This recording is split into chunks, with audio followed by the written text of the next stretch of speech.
Hello everybody and welcome back to another programming video.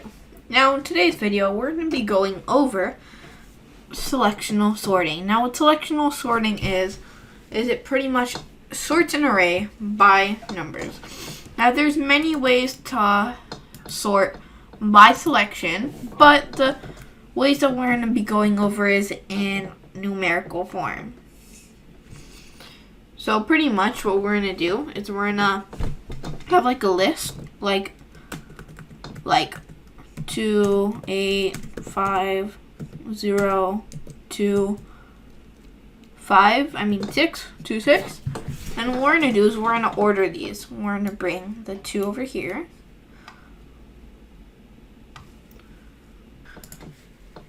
So like I said, you get this 2. And you bring it right there. And you take it away. And then, well, actually, technically, you should first do that. You're first going to do the 0, then the 2. So I made a mistake right there. And you have 0, 2. And you find the next one that's unsorted, part of this list. Next, the one that's the least. And then we have 3 right here. Since 3 is already here, we can just leave it as is. And now we have this, whole thing, which is unsorted. Now we have 6. And we have 5. So we bring the 5 right there. Now we have 2 numbers. And those 2 are the unsorted list. So we just bring the 6 back. And there we go. Everything is sorted nice and neat now. From here, that's pretty much the end of the function.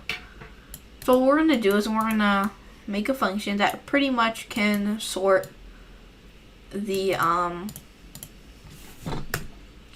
array and give us results that we would want.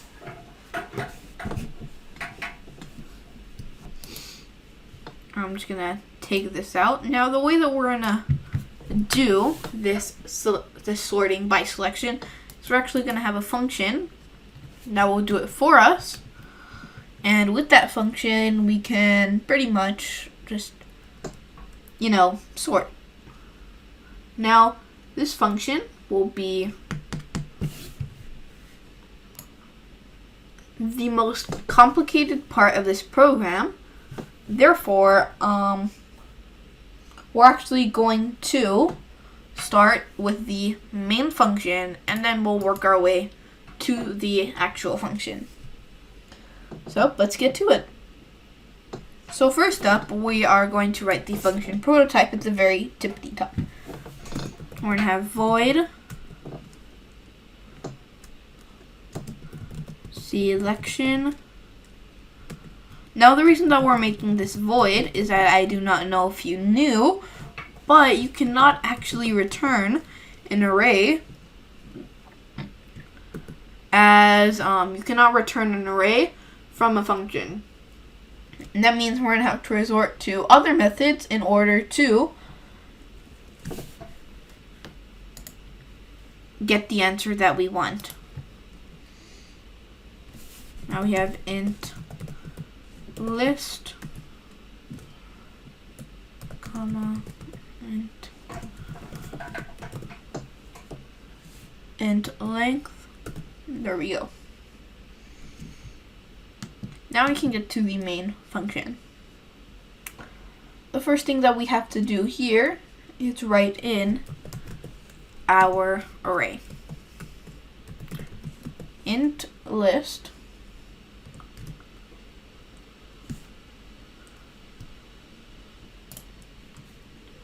now inside of these parentheses, we're going to write 2,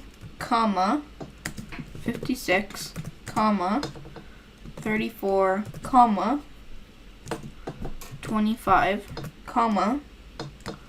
73, 46, 89, comma 10,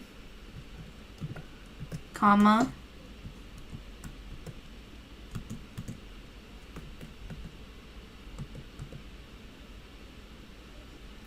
5, comma 16. And there we go.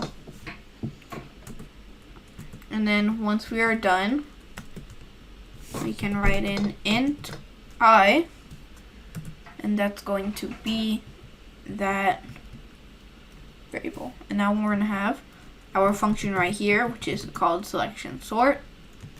We just execute it. We plug in list.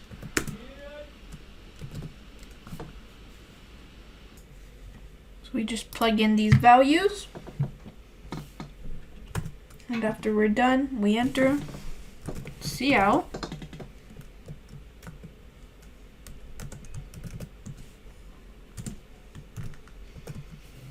After sorting, comma, the list elements are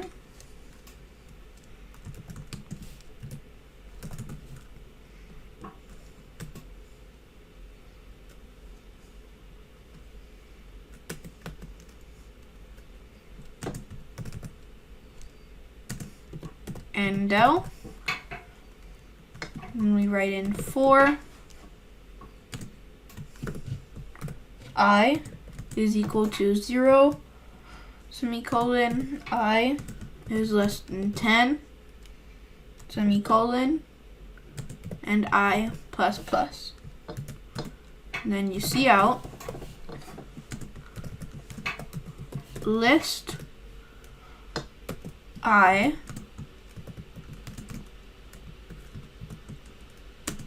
space, semicolon, cout, and del. Now right here you see it pretty much just prints out all the contents of list. Now we can come down here and get to the function, which is pretty much the most complicated part. Now the first thing you do is just copy and paste the little header right there. Slap it down here, enter, and now we can write in a couple of variables. Int index, int smallest index, which is pretty much the index of the smallest digit, int location, int temp,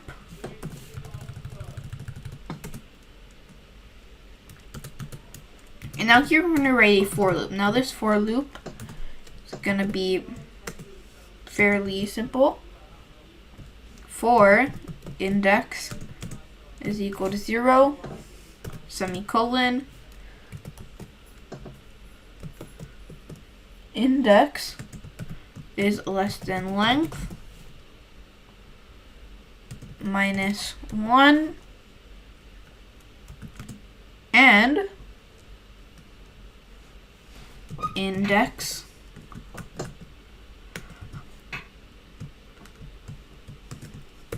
plus plus.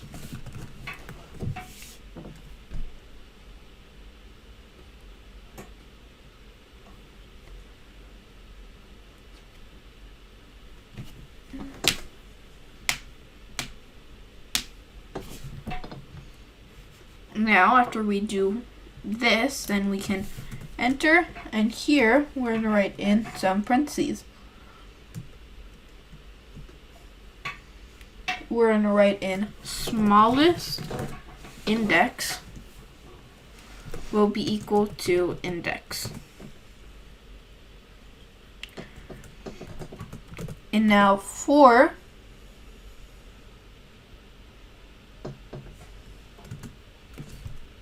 just enter right there. For location is equal to index plus 1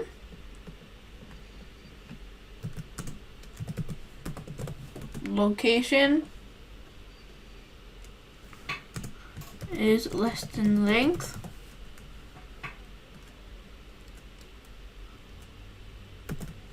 and then location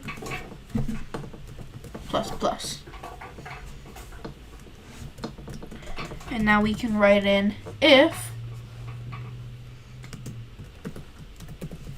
list location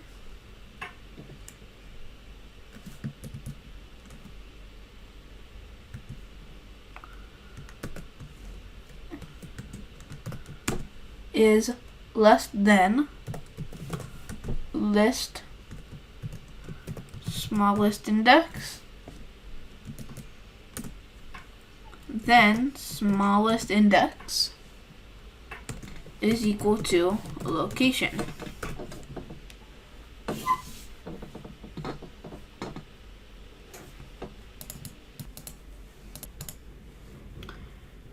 Now you can see that it says right here that for location is equal to index plus 1, meaning that the location is pretty much just equal to index plus 1. That's what we're initializing location as. That's what we're putting its value as. And now location is less than the length. Now while location is less than the length, and each time this for loop runs, location goes up by 1. And now if list location is less than list smallest index, then smallest index is equal to location. Now this pretty much means that each time that this runs, if the location that you are at is less than the smallest index,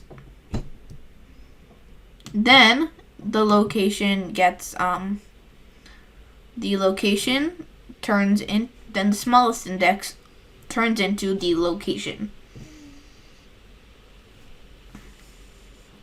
Now,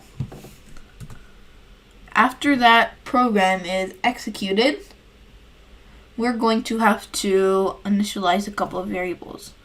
Well, not initialize, but we're going to have to give a couple of variables value after this little part executes.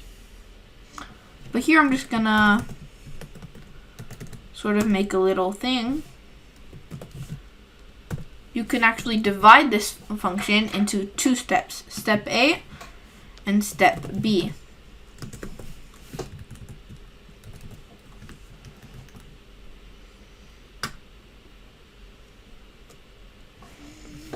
Now in this case, temp is going to be equal to list smallest index and list smallest index is equal to list index.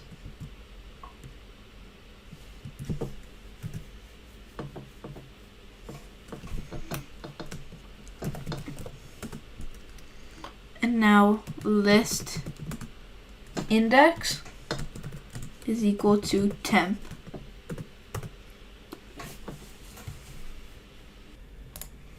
Now you can see here that depending on what the smallest index is, after each repetition of this for loop, then these values change. So right here, if this each time this for loop repeats itself, temp gets changed to the new smallest index. In list smallest index is now changed back to index, and now list index is now equal to temp.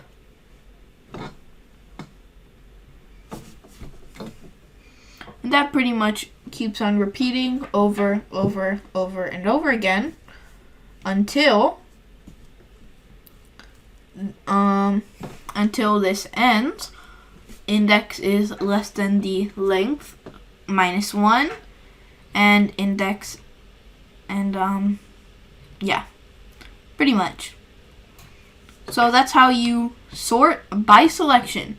Now keep in mind that this is a nested for loop. So if you are a bit confused, I would recommend writing this code on your own and dissecting it so you can understand how it works a bit better, if you don't understand it quite yet.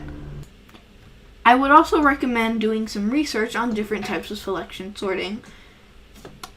And I would also recommend is just researching on different things that you can do with arrays, because arrays have multiple uses and there's multiple loops that you can use to manipulate data inside of arrays. Because there's searching for specific types of data in arrays, there's searching for, the largest number in an array, searching for the least amount, the integer with the least amount of digits in an array, stuff like that, All I can do is recommend you to do a little bit of research, and that can go a long way in helping you in your own programs. Now, after that, we can come here and run the program, and you can see that we actually have the elements sorted just like we wanted them to be. I'm just going to go over one last time how this program works. So first up, when we first run the program, we have this list right here. And then we have int I. Now we have this function which is called selection sort. Now if we come down to this function, we see that we have 4 variables declared: index, smallest index, location, and temp. Now index is pretty much going to be the current index for each and every single one of these. It's pretty much going to be the index that we usually implement inside of it's inside of this for loop right here that helps it run. And then we have location, which pretty much has to deal.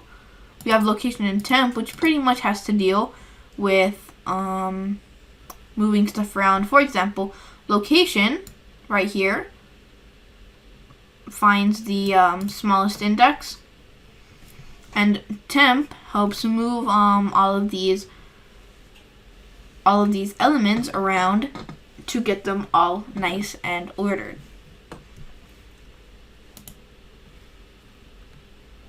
So you can see that right here we set temp to the smallest index, and now we make the smallest index equal to the list index, and then list index turns into the temp.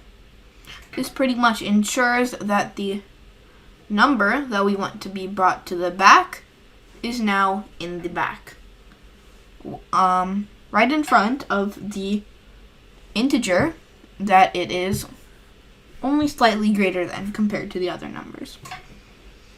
And then once this entire for loop is finished running, then we can come back here and then we can output all of the elements in the list, and then we can end the program. Now I hope you all had a great time doing this programming example along with me, and I just hope you guys have a fun time learning to code on your own. Now I hope you guys have a great time, and I'll see you in the next video.